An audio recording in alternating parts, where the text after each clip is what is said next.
I'd like to welcome you to a very special review of Batman. A lot of people have been, oh, Batman's the best, Batman's the greatest. But no, this game is not about Batman. It's about the Joker. And the Joker is going to give you the greatest review of all time. I'd like to welcome you to Whity's Batman Review.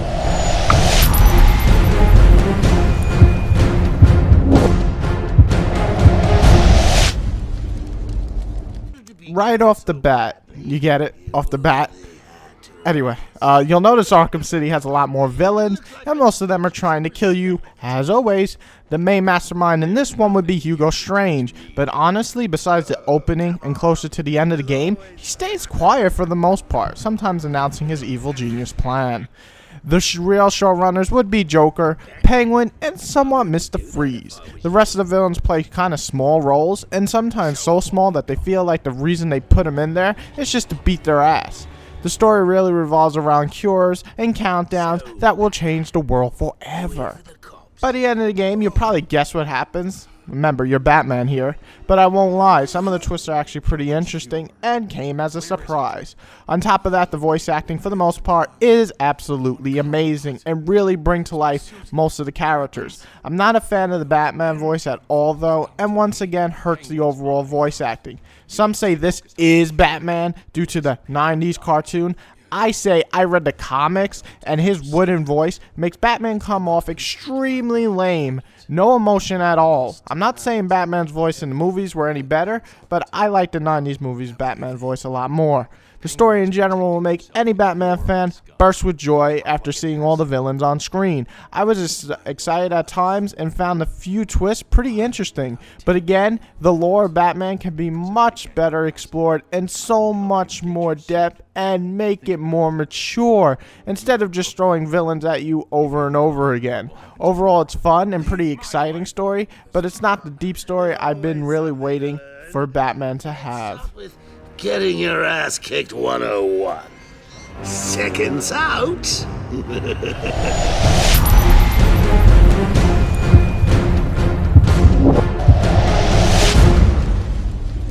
The city in Arkham City looks absolutely amazing. While most of it is dark and moody, all looks unique, each location giving a different look to the overall city and making each section different. It's not the biggest city to explore, but the interesting one nonetheless. Batman looks fantastic, the villains look great, the enemies even for the most part look pretty good, and some of the mini bosses actually are interestingly designed with no second hand. I don't understand that. The detective vision looks sick, and it still gives you that awesome vibe of being the true Batman. I could complain about some of the stiff movements or the spaz out movements that the bad guys have after you beat them down, but they're so small that it would make me look like a bitch if I bitched about it.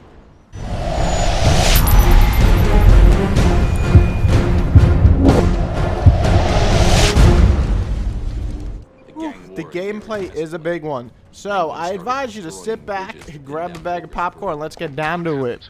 The combat in Batman is awesome. It's still free-flowing fighting, so you'll bounce off one enemy to the next in a beautiful motion, counter with such ease, and do brutal finishing takedowns. Honestly, it doesn't change that much from Arkham Asylum, but it never really had to.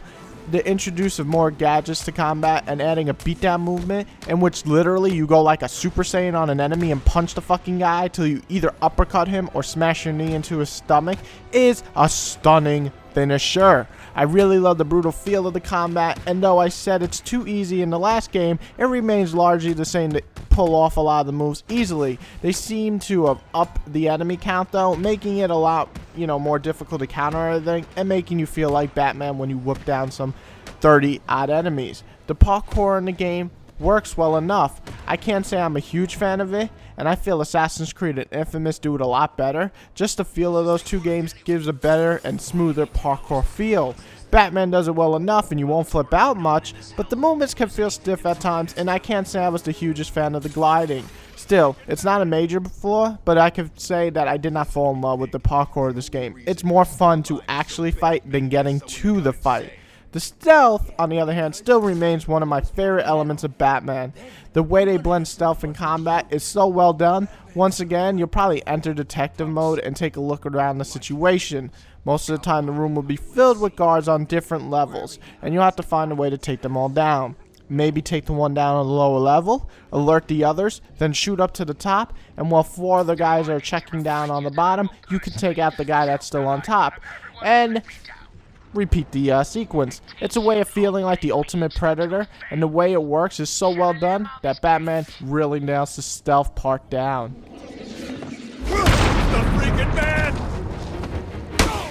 The map system in this game sucks balls. It has a weird way of doing it, and most of the time finding locations has to do with following a meter of some sort. Except its meter is sometimes made of numbers. And you may be going the right way, but you're not going the certain way, making you feel like you're really going the wrong way. In which case, sometimes finding places can be a real pain. I'm sure the purists out there will say, well, this is part of being Batman, sir, exploring. And I'll say, it's effing annoying. Catwoman becomes playable if you buy the game, and I'm glad I did. I love Catwoman's gameplay. Climbing buildings and swinging across them is definitely a nice break from Batman's gameplay. I actually prefer her parkour to everything else of Batman, and it makes me want to beg Rocksteady to make a Spider-Man game. Catwoman shares swift combat of Batman, and it's so nicely done with the stealth that it really isn't a big change from Batman in terms of combat, but it never had a change. But I have to say, I was really impressed with her gameplay and really wish that they actually had more parts of her gameplay throughout the story. Strapped to a missile.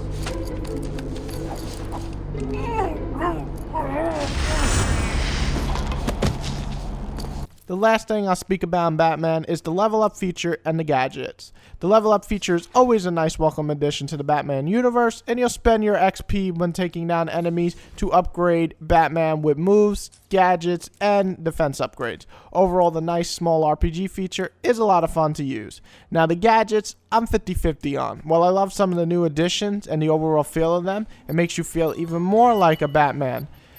Now, on the flip side, there's sometimes so much that it makes you feel like they're using way too much, and you're feeling, oh my god, what the fuck one did I use to do this, and which one did I do to do that? And sometimes more just isn't better.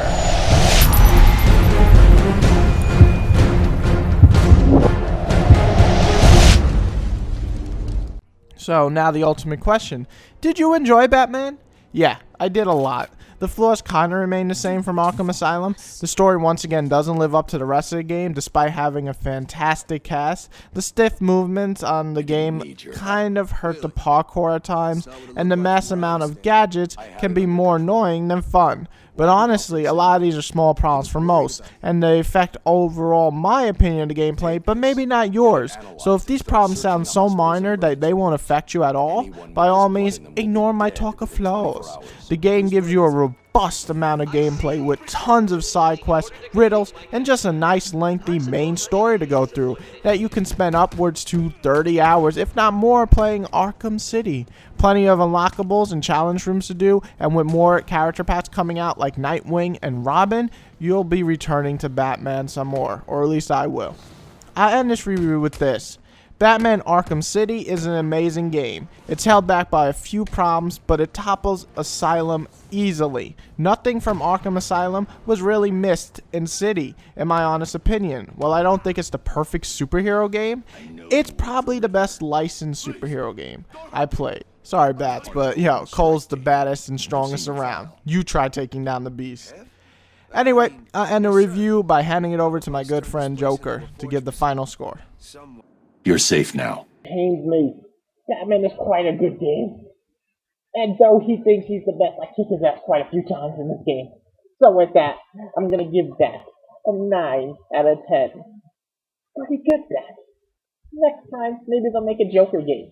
Everybody likes the Joker. Well, now that they got rid of Mark Hamill, I'm basically nothing but stuff. It should be great. I'll see you later. Good job, Batman. You take my heart, pull it apart. You're an artist. You run away and leave me in the dark. Like I don't deserve you. Look, man, why do I do that retarded voice? It doesn't even sound anywhere near Joker. Man, you should work on that.